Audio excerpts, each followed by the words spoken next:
Oh, this is the door. I want to do a picture. Stop it. As far as I can see, it doesn't really matter who brought down the Twin Towers. I don't think it was from the outside sources. Maybe it was a combination. What matters is, it is no excuse, absolutely no excuse, for war. Protocol it shows a little bit more style. But most importantly, it is no excuse to take away the freedom of America. America is now a dictatorship.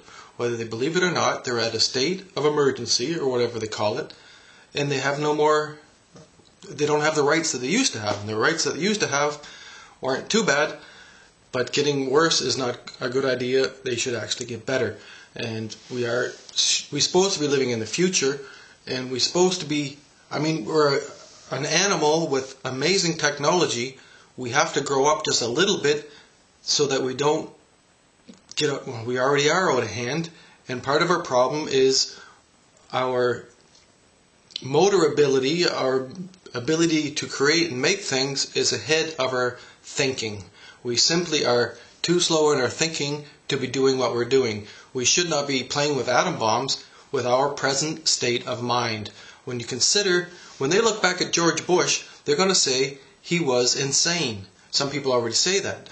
And most of the leaders are what you would call pathologically insane. If you go over and kill 1 million people, it's where are we? Where have we become? What are we doing? Wait a second, I'll get it. And I don't even think 9/11 is that significant. The whole thing of the media has been taken over a long time ago. It's been bought up. What was it, in the 20s or the 30s? This whole thing has been going on for years and years and years, maybe thousands of years. I like to say, I don't like to say it, but I get the feeling that it started back with the story of Moses, back before then, back when other people were writing stories. It was always a dictatorship. As soon as we got out of the jungle, it turned into some kind of a crazy patriarchal dictatorship, and we haven't got away from that yet. And we got a technology that's way beyond us for these kind of games. It is game, it is an act, it is like a theater we have made.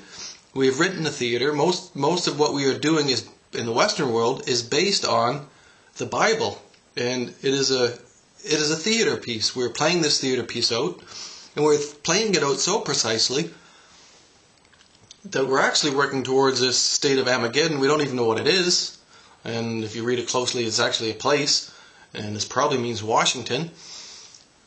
But the whole thing's a game.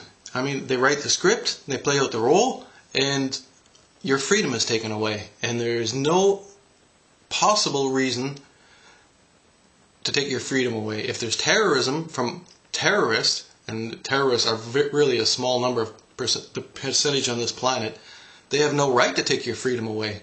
The terrorists have no right to influence your life.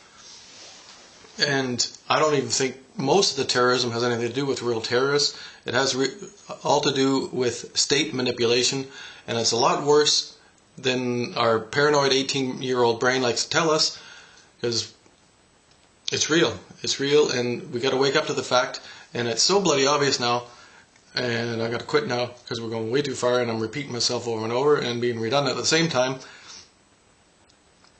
America needs to be free. So that's the first issue, and that should be a much more important issue than whether or not the Olympics are in China.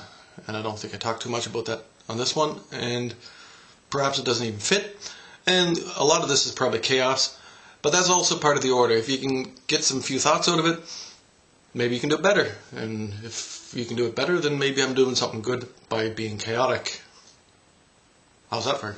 Okay. Well, anyway, have a lovely night, and think something rebellishness.